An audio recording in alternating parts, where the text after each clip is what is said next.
అదే RTV app వార్తల్ని క్షణాల్లో చదివే అవకాశం ఉంటుంది. ఒక న్యూస్ పేపర్, ఒక టెలివిజన్ ఛానల్ మీ చేతుల్లో ఎప్పుడూ ఉంటాయి. మేము ఈ ఈ సమ్మర్లో పిల్లలకి మేము గిఫ్ట్గా ఈ పార్కులను ఓపెన్ చేస్తున్నాం అని చెప్పేసి మాట్లాడడం జరిగింది. నిజంగా నీ కార్యకర్తలకి లబ్ధి చేకూర్చాలన్న ఉద్దేశంతో నీ పనులను తలపెట్టి ఈరోజు నువ్వు పనులు ఒక్కొక్క నాయకుడికి ఒక్కొక్క ఊరిలో ఒక్కొక్క నాయకుడికి పని ఇచ్చేసి ఆ డబ్బుల్లో సగం మిగిల్చుకొని జోబులు వేసుకోమని నువ్వే స్వయంగా వాళ్ళకి సలహాలు సూచనలు ఇచ్చి ఓపెనింగ్ టైంలో వచ్చి పిల్లలకి నేను బహుమతి ఇస్తున్నా అని చెప్పడం ఎంతవరకు సమంజసమో తెలియజేస్తా ఉన్నా. మీరు నిజంగా పిల్లలకి గిఫ్ట్ ఇవ్వాలనుకుంటే అమ్మఒడి ఇండి పిల్లలతో పాటు తల్లిదండ్రులు కూడా ఆ పార్కులు కూర్చొని నిజంగా మాకు నారాయణ గారు గిఫ్ట్ ఇచ్చారు అనుకుంటారు. యువకులకి నిరుద్యోగ వృత్తి ఇవ్వండి, మాకు ఇచ్చిన హామీ ప్రకారం మాకు నిరుద్యోగ వృత్తి ఇచ్చారు. ఇట్లాగా ఇచ్చిన హామీల పట్ల మీరు చిత్తశుద్ధితో మీరు ఈ హామీలు అమర్పరచండి తప్ప మేము చేసిన పనులకి మీరు రంగులు వేసుకోవడం, మేము ప్రారంభించిన పనులను మీరు పునఃప్రారంభించుకోవడం, మేము శంకుస్థాపన చేసిన పనులు పూర్తి చేసిన పనులను మీరేదే చేసుకున్నట్టు బాకాలు ఊదినట్టు ఊది మీ డబ్బా ఛానల్లో ఈ విధంగా మీ పచ్చ మీడియాలో ఈ విధంగా చెప్పుకుంటూ కాలం గడపడం అనేది కరెక్ట్ కాదు. జగన్మోహన్ రెడ్డి గారి అభిమానిగా వైఎస్ఆర్ కాంగ్రెస్ పార్టీ కార్యకర్తగా ఈరోజు ఒకటే గర్వంగా మీడియా ముఖం కూడా చెప్తా ఉన్నా. మా 5 సంవత్సరాల పరిపాలనలో 2019-2024లో కరోనా లాంటి కష్టకాల పరిస్థితుల్లో కూడా 5 సంవత్సరాలు జగన్మోహన్ రెడ్డి గారి అభిమానిగా ఒకటే ఛాలెంజ్ చేస్తా ఉన్నాయి. ఈ తెలుగుదేశం పార్టీ నాయకులు కావచ్చు, కార్యకర్తలు కావచ్చు, ఎవరైతే సంబరాలు చేసుకున్నారో వాళ్ళని సూటిగా ఛాలెంజ్ చేస్తా ఉన్నాం. 5 సంవత్సరాల్లో మా ప్రభుత్వం ఇది మొదలుపెట్టింది, ఇది పూర్తి చేసింది అని మేము 100 పనులు చేసి చూపించగలుగుతాం. ప్రూఫ్స్తో సహా మీకు చూపించగలుగుతాం. ఈ పని మా ప్రభుత్వంలో మొదలు పెట్టాము, మా ప్రభుత్వంలోనే మేము పూర్తి చేసామని ధైర్యంగా గర్వంగా చూపించగలుగుతాం. ఒక్క తెలుగుదేశం పార్టీ నాయకుడైనా సరే, ఒక్క తెలుగుదేశం పార్టీ కార్యకర్త అయినా సరే 2014-19 5 సంవత్సరాలు, ఇప్పుడు 1 సంవత్సరం, 6 సంవత్సరాల్లో ఇదిగో మేము ఈ పని మొదలు పెట్టాము, మా ప్రభుత్వం హయాంలో ఈ పని మేము పూర్తి చేసామని ఒక్క సిటీ కాన్స్టిట్యూన్సీలో ఉన్న ఒక్క తెలుగుదేశం పార్టీ కార్యకర్త నాయకర్త చెప్పగలని, గుడ్డుల మీద చేసి చెప్పగలని మీడియా ముఖంగా నేను ప్రశ్నిస్తా ఉన్నా. చెప్పలేరు. ఎందుకంటే మీరు చేసేది ఏమి ఉండదు. మేము చేసిన పనులకి ఈ విధంగా మీరు రంగులు వేసుకోవడం, మేము ఫ్లైఓవర్ కడితే దానికి మీరు రంగులు వేసుకోవడం, ఈ ఫ్లైఓవర్ మేమే చేసామని చెప్పుకోవడం, ఇట్లా ఒకటి కాదు. మైపాడు రోడ్డుని నీట్గా డబుల్ రోడ్ చేసి 10 మందికి ట్రాఫిక్ లేకుండా సమస్య క్రియేట్ చేయాలని మేము మా ప్రభుత్వంలో జగన్మోహన్ గారి ఆశీస్సుతో ఆ రోడ్డుని మొదలు పెడితే ఆ జాఫర్ సాబ్ కెనాల్ పక్కన ఇప్పుడు నువ్వు అంగళ్ళు పెట్టించి అక్కడ ట్రాఫిక్ సమస్య క్రియేట్ చేసి గందరగోళం సృష్టించి దాన్ని కూడా రేపు పాలాభిషేకం చేసుకున్న పరిస్థితులు నువ్వు ఉండవు నారాయణ గారు, గుర్తుపెట్టుకోండి. అంతే తప్ప ఒక్కటి కూడా మీ సొంతంగా ఒక పని చేసింది కూడా లేదని మీకు సూటిగా తెలియజేస్తూ 2019-24 మధ్యలో మేము ఎన్ని పనులు చేసామో, మేము ఈ విధంగా చేసాము అనేది మేము ధైర్యంగా గర్వంగా మేము చెప్పగలుగుతాం. అదేవిధంగా 2014-2019 మధ్యలో మీరు ఎందుకు ఈ పనులు చేయలేకపోయినారో, లేదు మీరు చేసిన పనులు ఇవన్నీ మీరు గర్వం చెప్పుకున్న పరిస్థితులాగా మీరు కానీ ఉంటే మేము మీరు రేపు ఏదైనా సరే ఈ సంవత్సరం తర్వాత అయినా సరే మీరు ఎప్పుడైనా సరే ఏదైనా ప్రజలకు ఉపయోగపడే పని చేస్తాము, పని చేయాలని మీకు ఆలోచన వస్తే ప్రజలకు ఉపయోగపడే శాశ్వతమైన అభివృద్ధి పని కానీ చేయదలుచుకుంటే ఆ పనితో మేము మీతో కలిసి నడవడానికి సిద్ధంగా ఉన్నాము తప్ప ఇట్లా చీప్ పబ్లిసిటీతో కూడిన పనులకు, మా ప్రభుత్వం హయాంలో చేసిన పనులకు మీ ప్రభుత్వం చేసిందని చెప్పుకునే చీప్ పబ్లిసిటీతో కూడిన పనులు మేము చేయము. నిజంగా మేము చెప్పుకోవాలనుకుంటే 2019 మా ప్రభుత్వం జరిగిన 100 పనులు కూడా మేము అనేక రకాలుగా పబ్లిసిటీ మేము చెప్పుకునే వాళ్ళమి, కానీ మేము చెప్పుకోవాలా. ఎందుకంటే ఆ 5 సంవత్సరాల్లో కూడా ప్రజలకు ఉపయోగపడే పనులు కావచ్చు, ప్రజల తరపున పోరాడాలనుకున్న పనులు కావచ్చు, ప్రజలకు ఏ ఉపయోగపడతాయో అది చేయడానికి మేము ముందుకొచ్చి మా నాయకుడు జగన్మోహన్ రెడ్డి గారు ముందుకెళ్ళాడు తప్ప ఏ రోజు కూడా చేసిన పనులకి భారీ ఎత్తున పబ్లిసిటీ ఇచ్చుకోవాలా, భారీ ఎత్తున మేము చెప్పుకోవాలనే ఆలోచన మేము చేయాల. కానీ ఈరోజు మీరు చేస్తుంది ఏంటి? కేవలం డైవర్షన్ పాలిటిక్స్, కేవలం మేము చేసిన పనులకి మీరు రంగులు మెరుపులు దిద్దుకోవడం, మీ పేర్లు మేము చేసిన పనులకి మీ పేర్లు పెట్టుకోవడం, మేము ఓపెన్ చేసిన కార్యక్రమాన్ని మీరు పునఃప్రారంభించుకోవడం, డబ్బాలు కొట్టుకోవడం తప్పితే మీరు చేసింది ఏమీ లేదని తెలియజేసుకుంటూ జగన్మోహన్ రెడ్డి గారి ప్రభుత్వంలో సస్యశ్యామలంగా ప్రజలందరూ ఎంతో సంతోషంగా ఉన్నారు. మీ కూటమి ప్రభుత్వం ఇచ్చిన సరే అక్కడ నరకయాతన అనిపిస్తున్న ప్రజలైన దానికి చిన్న ఉదాహరణే. ఆ రోజు మా ప్రభుత్వంలో మందు రేట్లు పెంచి కరెంటు రేట్లు తగ్గించి మా నాయకుడు ప్రజల పక్షాన్ని నిలబడి ప్రజల మీద భారం పడకుండా పరిపాలన అందిస్తే ఈరోజు మీ ప్రభుత్వం వచ్చిన తర్వాత మందు రేట్లు తగ్గించి కరెంటు రేట్లు పెంచి ప్రజల మీద దాదాపు 11,000 కోట్ల రూపాయలను భారం వేసే పరిస్థితులు ఈరోజు మీరు ఉన్నారంటే ఎందుకంటే సిగ్గుమాలిన రాజకీయాలు నాకు తెలిసి ఆంధ్ర రాష్ట్రంలో కాదు, ఆంధ్ర రాష్ట్రం తప్ప ఇంక చుట్టుపక్కల ఏ రాష్ట్రంలో కూడా ఇలాంటి రాజకీయాలు ఉండవని తెలియజేసుకుంటూ ఏదైనా రాజకీయాలు చేయాలనుకున్నప్పుడు హుందాగా చేయండి, అంతే తప్ప మేము చేసిన పనులకి, మేము చేయాలనుకున్న ఆలోచనలకి మీరు చేశారని చెప్పి కలరంగించుకొని మీరేదో చేయాలనే మీరు చేయలేని పనులు కూడా మా పనులని మీకు అడ్డు పెట్టుకొని మేమే చెప్పుకోమన్నామని చెప్పేసి ఒక అబద్ధాన్ని అందంగా దాన్ని చూపించి ఆ అబద్ధాన్ని 10 సార్లు చూపిస్తే నిజమైపోద్దనే ఆలోచనతో ఉండడం చాలా తప్పు. ఇక నుంచైనా సరే హుందాతో కూడిన రాజకీయాలు చేయాలని, ప్రజలకు ఉపయోగపడే అభివృద్ధి కార్యక్రమాల్లో మమ్మల్ని భాగస్వామ్యం చేస్తే మీతో కలిసి నడవడానికి మేము సిద్ధంగా ఉన్నామని తెలియజేసుకుంటూ మరొకసారి ఈరోజు 1400 కుటుంబాలకు సంబంధించిన ఏదైతే ఇల్లు పట్టాల సంబంధించిన ఇష్యూ ఉందో ఆ కుటుంబాలకి గతంలోనే దాదాపు వాటితో పాటు 3,500 కుటుంబాలకి మా ప్రభుత్వంలో జగన్మోహన్ గారి ఆశీస్సుతో పొజిషన్ సర్టిఫికేట్ ఇచ్చామని తెలియజేసుకుంటూ వాస్తవాలను ఎప్పుడు కూడా ప్రజలకు తెలియజేయాలనే ఉద్దేశంతో ఈ యొక్క మీడియా సమావేశం ఏర్పాటు చేయడం జరిగింది. Thank you very much. ఒక గ్రౌండ్ ఉంటుంది, అక్కడ పచ్చగడ్డి ఎక్కడుంటే ఒక పశువులు వదిలేసామనుకో, ఆ పశువు ఏం చేస్తుంది, ఎక్కడ పచ్చగా ఉంటుందో అక్కడ మేస్తుంది అనమాట. అట్టా ఎవరైతే ఇప్పుడు మాట్లాడారని చెప్పారో ఆ కార్పొరేటర్లు గెలిచింది మా పార్టీలో, కానీ మా అధికారం ఎక్కడ ఉంది, నారాయణ గారి దగ్గర ఉంది. సో రేపు మళ్ళీ మా పార్టీ అధికారులు కోసం మా కాడికి వస్తారు. సో ఇట్లా నారాయణ గారిని పొగడ్తలు ఉంచడం కోసమో, నారాయణ గారి దగ్గర మెప్పు పొందడం కోసమో, నారాయణ గారి దగ్గర ఏదో ఒక లాభ పొందడం కోసం ఈ మాటలు తప్పితే నిజంగా వాళ్ళ గుండెల మీద చేసుకొని మా ప్రభుత్వంలో ఇప్పుడు నేను చూపించిన పనులన్నీ ఈ పార్కులు కావచ్చు, ఈ రిటర్నింగ్ వాళ్ళు కావచ్చు, జగన్మోహన్ గారు పర్యటన చేసి ఈ ఫోటోలు కావచ్చు, ఈ రిటర్నింగ్ వాళ్ళు కావచ్చు, ఈ ఫోటోలు ఏదైనా సరే ఆ మాట్లాడిన కార్పొరేట్ ఎవరైతే ఉన్నారో ఇది అవాస్తవం, ఊటుకు నాగని చెప్పిన మాట అవాస్తవం అని తెలియజేస్తే ఇక బహిరంగంగా మీడియా ముఖంగా క్షమాపణ చెప్తా. అలా కాకపోతే నీ కార్పొరేట్ పదవి రాజీనామా చేస్తావా అని అడుగుతా ఉన్నా. అట్టా ఎవరైనా సరే మీ స్వలాభాల కోసం పార్టీ మనల్ని మారినచ్చు కాకపోతే నారాయణ గారి స్వలాభం కోసం, నారాయణ దగ్గర మార్కులు పొందాలనో, లేకపోతే నారాయణ దగ్గర డబ్బులు ఏదో ఒక రకంగా డబ్బులు లేకపోతే ఇంకోటి తెచ్చుకోవాలని ఆలోచనతో అభివృద్ధి చేసిన మనుషుల గురించి, మేలు చేసిన పార్టీ గురించి మాట్లాడమనేది సిగ్గు చేయడానికి తెలియజేస్తా ఉన్నా. ఎవరైనా కావచ్చు, వాళ్ళు ఎవరు మాట్లాడినా కానీ మొన్నటిదాకా మా పార్టీలోనే ఉంటారు, వాళ్ళు స్వలాభం కోసం పోయారు. ఇంకా చెప్పాలంటే వాళ్ళు ఈ రోజు మా నాయకుడు చంద్రశేఖర్ రెడ్డి గారు కానీ ఒక్క మాట కానీ చెప్పి మీరు రండి అంటే పార్టీ మారిన కార్పొరేటర్ సగం మంది కార్పొరేటర్ రావడానికి ఈరోజు సిద్ధంగా ఉన్నారు. గుర్తుపెట్టుకోమని, సగం మంది కార్పొరేటర్ రావడానికి సిద్ధంగా ఉన్నారు.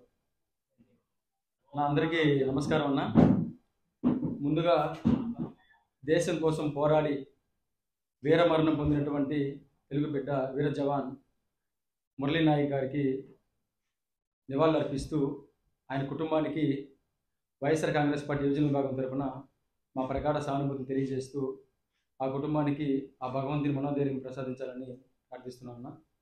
ఇకపోతే ఈ మీడియా సమావేశాన్ని ఏర్పాటు చేయడానికి ముఖ్య ఉద్దేశం భగత్ సింగ్ కాలనీకి సంబంధించిన ఇళ్ల పట్టాల ఇష్యూ ఏదైతే జరుగుతూ ఉందో ఆ ఇష్యూని ఉన్న వాస్తవాలను మీడియా ద్వారా ప్రజలకు తెలియజేయాలనే ఉద్దేశంతో ఈ యొక్క మీడియా సమావేశాన్ని ఏర్పాటు చేయడం జరిగింది.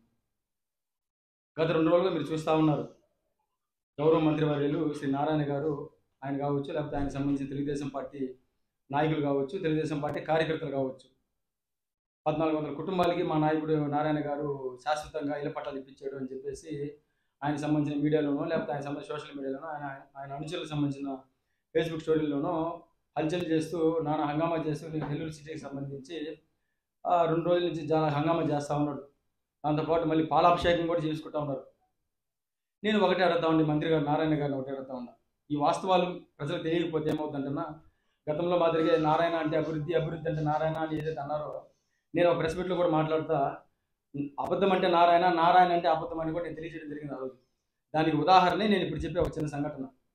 గతంలో వైఎస్ఆర్ కాంగ్రెస్ పార్టీ అధికారంలో ఉన్నప్పుడు జగన్మోహన్ రెడ్డి గారు, మా నాయకుడు జగన్మోహన్ రెడ్డి గారు ముఖ్యమంత్రిగా ఉన్నప్పుడు 2019-24 మధ్యలో అక్కడ భగత్ సింగ్ కాలనీకి సంబంధించి వరదలు వస్తే అక్కడున్న చాలా ఇల్లులకు సంబంధించి కావచ్చు, అక్కడున్న చాలా ప్రాంతం డ్యామేజ్ అయితే అప్పుడు మాజీ మంత్రివర్యులు మా అనిల్ కుమార్ యాదవ్ గారు అక్కడున్న పరిస్థితులను జగన్మోహన్ రెడ్డి గారికి వివరించి ఆయనకి ఆ పరిస్థితులు తెలియజేసి అక్కడున్న వాళ్ళకి శాశ్వత పరిష్కారం చూపించాలనే ఉద్దేశంతో జగన్మోహన్ రెడ్డి గారిని అక్కడికి ఆ ఏరియాకి పిలవడం జరిగింది.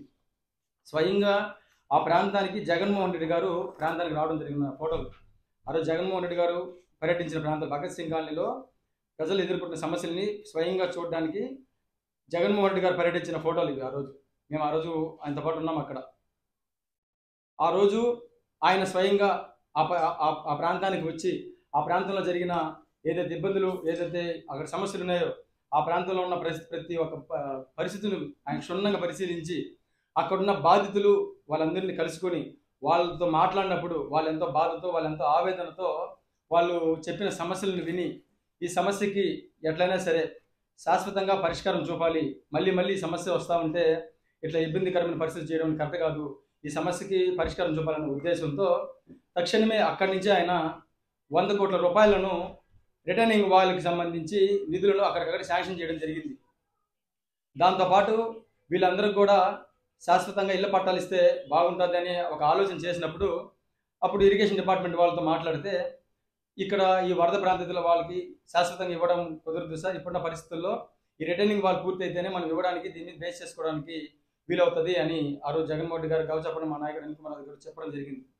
అప్పుడు ఇమీడియట్గా మా నాయకుడు జగన్మోహన్ గారు ఆదేశాలు ఏమి ఇచ్చాడంటే, ముందు ఇక్కడ నివసిస్తున్న ప్రజలందరికీ కూడా దాదాపు ప్రతి ఒక్కరికి కూడా ముందుగా పొజిషన్ సర్టిఫికెట్లు ఇవ్వండి. రిటర్నింగ్ వాళ్ళకి సంబంధించిన పనులను త్వరితగతిన యుద్ధ ప్రాతిపదికన ప్రారంభించి తొందరగా పూర్తి చేసి ఆ కుటుంబాలకి ఖచ్చితంగా త్వరగా కూడా మనము ఇల్లు పట్టాలు ఇచ్చే కార్యక్రమం చేపట్టాలని చెప్పేసి ఆదేశాలు ఇవ్వడం జరిగింది ఆ రోజు. అందులో భాగంగానే దాదాపు 3,500 కుటుంబాలకి పొజిషన్ సర్టిఫికెట్లు ఇవ్వడం జరిగింది అప్పుడే. ఈ 4 సంవత్సరాల్లో 90% దాకా ఈ రిటర్నింగ్ వాళ్ళు ఏదైతే ఉందో ఆ రిటర్నింగ్ వాళ్ళకి సంబంధించిన పనులు మేము పూర్తి చేయడం జరిగింది. మా గవర్నమెంట్లో, జగన్మోహన్ గారి గవర్నమెంట్లో దాదాపు 90% పనులను, రిటర్నింగ్ వాళ్ళ పనులను కూడా పూర్తి చేయడం జరిగింది. అప్పుడు ఎలక్షన్ కూడా రావడం వల్ల ఆ పనులు కొంచెం నిలిచిపోవడం జరిగింది. దురదృష్టవశాత్తు మేము అధికారం కోల్పోయాం. ఆ తర్వాత వచ్చిన ఈ సంవత్సర కాలంలో ఏ రోజు కూడా ఆ భగత్ సింగ్ కాలనీకి సంబంధించి ఆ ప్రజల సమస్యల పట్ల కావచ్చు, ఆ భగత్ సింగ్ కాలనీకి సంబంధించిన ప్రజలు ఇల్లు పట్టాలకు సంబంధించి ఏ రోజు కూడా నారాయణ గారు ఒక ఆలోచన కూడా చేసిన పరిస్థితులు లేవు. కానీ అక్కడున్న లోకల్ నాయకులు కొంతమంది ఇట్లా ఆ రోజు జగన్మోహన్ గారు వచ్చినప్పుడు ఈ విధంగా చెప్పారు, ఆల్మోస్ట్ ఆల్ పనులు పూర్తి అయిపోయినాయి, మీరు కానీ ఇప్పుడు కానీ ఒక లెటర్ కానీ పెడితే ఆ లెటర్ ద్వారా ప్రతి ఒక్కరికి ఇల్లు పట్టాలు ఇచ్చే కార్యక్రమం జరుగుతుంది, అది ఆ గ్రేట్ అంతా మనమే చేసుకున్నట్టు అవుతుంది ఒక సలహా ఇస్తే ఈ పెద్ద మనిషికి చేసాడు మంచిదే. నారాయణ గారు ఒక లెటర్ పెట్టాడు. ఆ పెట్టిన లెటర్లు కూడా ఏం పెట్టాడు, గత ప్రభుత్వంలో కట్టిన రిటర్నింగ్ వాళ్ళు 100% దాదాపు పూర్తి అయిపోయింది, ఆ 10% పనులు కూడా ఈయన ప్రత్యేక శ్రద్ధ పూర్తి చేసింది ఏమీ లేదు, ఆ 10% పనులు కూడా ఆన్ గోయింగ్ ప్రాసెస్లోనే పనులు పూర్తి అయ్యి తప్పితే ఈయన ప్రత్యేక శ్రద్ధ తీసుకుంది ఏమీ లేదు. ఆ పనులు పూర్తి అయిపోయినాయి కాబట్టి అందరికీ పొజిషన్ సర్టిఫికెట్లు ఉన్నాయి కాబట్టి వీటిని బేస్ చేసుకొని మనము ఇల్లు పట్టాలు ఇవ్వచ్చు. ఇల్లు పట్టాలు ఇస్తే మనకు మంచి మైలేజ్ వస్తుంది. ఎందుకంటే చంద్రశేఖర్ రెడ్డి గారు కార్యకర్తలు కావచ్చు సిటీ కాన్స్టిట్యున్సీలు దూసుకుపోతూ ఉన్నారు. ఇట్లాంటప్పుడు మనం ఇట్లా కార్యక్రమం చేస్తే మనకు ఒక మంచి మైలేజ్ వస్తుంది అనే ఒక ఉద్దేశంతో పెట్టాడు. ఈయన ఒక లెటర్ పెట్టాడు, ఇదే లెటర్ పెట్టాడు, నేను చెప్పడం కాదు. వాళ్ళు ఏ లెటర్ పెట్టారు అనేది కూడా మీరే మంత్రి గారిని అడగండి, ఆ లెటర్ చూపించమనండి. ఇరిగేషన్ డిపార్ట్మెంట్కి ఏ లెటర్ పెట్టారు అనేది మీకే తెలుస్తుంది. పెడితే ఈయన లెటర్ పెట్టాడు, క్యాబినెట్ ఆమోదించింది, సంతోషం. 14 వాళ్ళకి మంచి జరగాలన్న ఉద్దేశంతో మా జగన్మోహన్ రెడ్డి గారు ఆయన ఆశీస్సులతో వైఎస్ఆర్ కాంగ్రెస్ పార్టీ తలపెట్టిన కార్యక్రమాన్ని పూర్తి చేసే సంతోషం. కానీ మొత్తం మేమే చేసాము, ఆ పని మొత్తం మేమే పూర్తి చేసాము, రిటర్నింగ్ వాళ్ళు కూడా మా ప్రభుత్వంలోనే కట్టాము, వీళ్ళ సమస్యల పట్ల మేమే చేసాము అని చెప్పుకోవడం దౌర్భాగ్యం అని తెలియజేస్తా ఉన్నా. నిజంగా మీకు భగత్ సింగ్ కాలనీ ప్రజల పట్ల కావచ్చు, అక్కడున్న స్థానికుల పట్ల మీకు అంత చిత్తశుద్ధే ఉండుంటే 2014-2019 మధ్యలో మీరే మంత్రిగా ఇదే సాగుకున్నారు కదా, దశాబ్ద కాలం నాటి సమస్యకి ఆ 5 సంవత్సరాల్లో మీరు ఎందుకు సమస్యకి పరిష్కారం చూపలేకని మేము సూటిగా ప్రశ్నిస్తా ఉన్నా. ఎందుకంటే కనీసం మీకు ప్రజల పట్ల కావచ్చు, ప్రజల తరపున కావచ్చు, వాళ్ళు ఎదుర్కొంటున్న సమస్యల పట్ల కావచ్చు కనీసం అవగాహన లేదు కాబట్టి మీకు దాని గురించి తెలియలేదు, మీరు దాని గురించి పట్టించుకోవాలా. మా ప్రభుత్వం అధికారంలోకి వచ్చిన తర్వాత మాకు సమస్యల పట్ల, స్థానికులు ఎదుర్కొంటున్న ఇబ్బందుల పట్ల మాకు అవగాహన ఉంది కాబట్టి ఆ సమస్యల్ని మేము పరిష్కరించే దిశగా మేము పనిచేసాం కాబట్టి ఈరోజు అన్ని పనులను మేము పూర్తి చేసుకుంటూ వస్తా ఉన్నాం. మేము చేసిన పనులని మేము పూర్తి చేసిన పనులని మీరు చేసుకుని మీరే పూర్తి చేసినట్టు డబ్బా కొట్టుకుంటూ సోషల్ మీడియాలో బాగా ఉన్నట్టు మీ అనుకూల మీడియాతో చేసుకోవడం ఎంతవరకు సమంజసమో ఒకసారి ఆలోచించి తెలియజేస్తా ఉన్నా. ఇకపోతే మొన్నటిదాకా అభివృద్ధి అంటే నారాయణ అభివృద్ధి అని చెప్పిన పెద్ద మనుషులు ఈరోజు ఆయనకి మరొక కొత్త పేరు పెట్టారు, పార్కుల మంత్రి అంట. ఆయన అభివృద్ధి నారాయణ కాదంట, పార్కుల మంత్రి. ఏందయ్యా అంటే ఆయన వచ్చిన తర్వాత పార్కులన్నీ సస్యశ్యామలంగా సుందరవనంగా తీర్చిదిద్దుతున్నాయని చెప్పేసి వచ్చి ఎప్పుడు వస్తాడో తెలియదు, ఎప్పుడు పోతాడో తెలియదు, వచ్చినప్పుడల్లా పలానా పార్క్ అంటాడు, టక అంటాడు, ఓపెనింగ్ అంటాడు, చేసేస్తాడు. తీరా చూస్తే అది ఎంత పెద్ద స్కామ్ అంటే పార్కుల స్కామ్ అది ఎంత పెద్ద అంటే ఒక తెలుగుదేశం పార్టీలో స్కాములు అనేది పరిపాటిగా మారిపోయింది. కార్యకర్తల లెవెల్లో ఒక స్కాము, బి గ్రేడ్ నాయకులు ఒక స్కాము, ఏ గ్రేడ్ నాయకులు ఒక స్కాము. ఈ కార్యకర్త సంబంధించిన స్కామ్ ఎట్లా ఉంటుందంటే ఇది 2019-24 మధ్యలో మా ప్రభుత్వంలో జగన్మోహన్ రెడ్డి గారి హయాంలో చేసిన పార్కులు, ఇది ఎలంవర్దిన పార్కు, ఒకటి బలిజిపాలెం పార్కు, ఇంకోటి మెట్టపాలెం పార్కు, దాదాపు 3 పార్కులకు సంబంధించి నోడా అప్రూవల్తో 2 కోట్ల పైచిలుకుతో మేము పార్కులు పూర్తి చేయడం జరిగింది. ఆ రోజు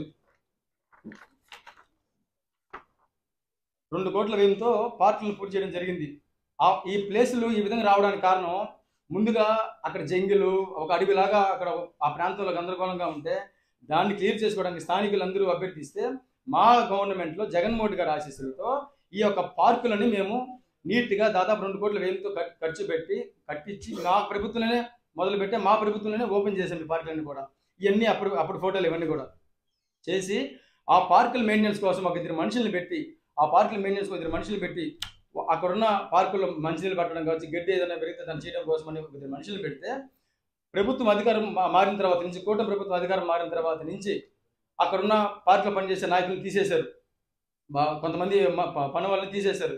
ఎందుకు తీసేశారా అంటే పార్కులు సుందరవనం కూడా ఎప్పుడు పార్కులకు వచ్చినా ఇది జగన్మోహన్ గారు గడిచిన పార్కు, ఇది జగన్మోహన్ గారు గడిచిన స్కూల్ అని చెప్పుకుంటున్నారనే ఉద్దేశంతో పార్కులో పనిచేస్తున్న మనుషుల్ని తీసేసి ఆ పార్కులు పూర్తిగా నిర్వీర్యమయం అయిపోయే విధంగా ఆ పార్కులకు ఎవరు ఇంకా బాగూడదు, ఆ పార్కులు చెత్త చెదారం ఎక్కువ పేరుకోపోయింది, ఆ పార్కులు మెయింటెనెన్సే లేదు అని ఆ పార్కులకు సంబంధించి ఎవరు కూడా కన్నెత్తి చూసే విధంగా ఏమీ లేకుండా పూర్తిగా నిర్వీర్యమైపోయే విధంగా ఆ పార్కుల్ని తయారు చేసి 1కి 10 సార్లు నేను అడిగా, సార్ మనుషులు పెట్టండి, ఎంతో ఖర్చు పెట్టి ఆ పార్కులు కట్టాం, 10 మందికి ఉపయోగపడుతుంది అని చెప్పి నేను ఎన్నోసార్లు కమిషనర్ గారు కూడా కలిస్తే ఒక మనిషిని పెట్టకపోగా ఆ పార్కులు దాదాపు సంవత్సరం రోజులుగా ఆ పార్కులు నిర్వీర్యమైపోయి గందరగోళం అయిపోయి ఆ పార్కులు దౌర్భాగ్య స్థితికి వచ్చేసరికి అట్టబెట్టేసి ఇప్పుడు కొత్తగా ఎన్క్యాప్ ద్వారా వాళ్ళ నాయకులు కేవలం తెలుగుదేశం పార్టీ నాయకులకి లబ్ధి చేకూర్చాలా అనే ఒక దురుద్దేశంతోనే ఒక పార్కుకి ఒక 13 డివిజన్లోనే 50 లక్షల రూపాయల బ్యూటిఫికేషన్ పేరుతో ఒక్క 13 డివిజన్లోనే ఎలంబడిన పాతమెట్టపాలెం బలిజీవాలకు సంబంధించి 50 లక్షల రూపాయల బ్యూటిఫికేషన్ పేరుతో నిధులను గ్రాంట్ చేసి ఒక్క డివిజన్లోనే 50 లక్షలు నేను చెప్పేది, మిగిలిన 27 డివిజన్లు దీంతో కాకుండా 20 డివిజన్లు ఎన్ని కోట్ల రూపాయలు ఈ విధంగా జరగకుండా ఆలోచించండి. కేవలం బ్యూటిఫికేషన్ అనే పేరుతో వాటికి అద్దులు ఒక డెకరేషన్ లాగా చేసి అవి ఓపెన్ చేసి ఆ పార్కులు మొత్తం మేమే చేసాం, పార్కులు గత ప్రభుత్వం ఏమీ చేయలేదని చెప్పుకోవడానికి మాత్రమే ఈరోజు తెలుగుదేశం ప్రభుత్వం ఆ పార్టీ నాయకులు కావచ్చు, కార్యకర్తలకు కావచ్చు లబ్ధి చేకూర్చాలనే ఉద్దేశంతోనే ఎన్క్యాప్ గ్రాంట్ ద్వారా ఆ పార్కుని స్టార్ట్ చేసి మేము చేసిన పనులు కూడా వాళ్ళు పునఃప్రారంభించుకుని మేమే పనులు చేసాము, మేము అభివృద్ధి అంటే నారాయణ, పార్కుల మంత్రి నారాయణ అని చెప్పించుకోవడానికి ఈ విధంగా చేశారు తప్ప ప్రజలకి ఏ విధంగా ఉపయోగ పరిస్థితిలో లేదు.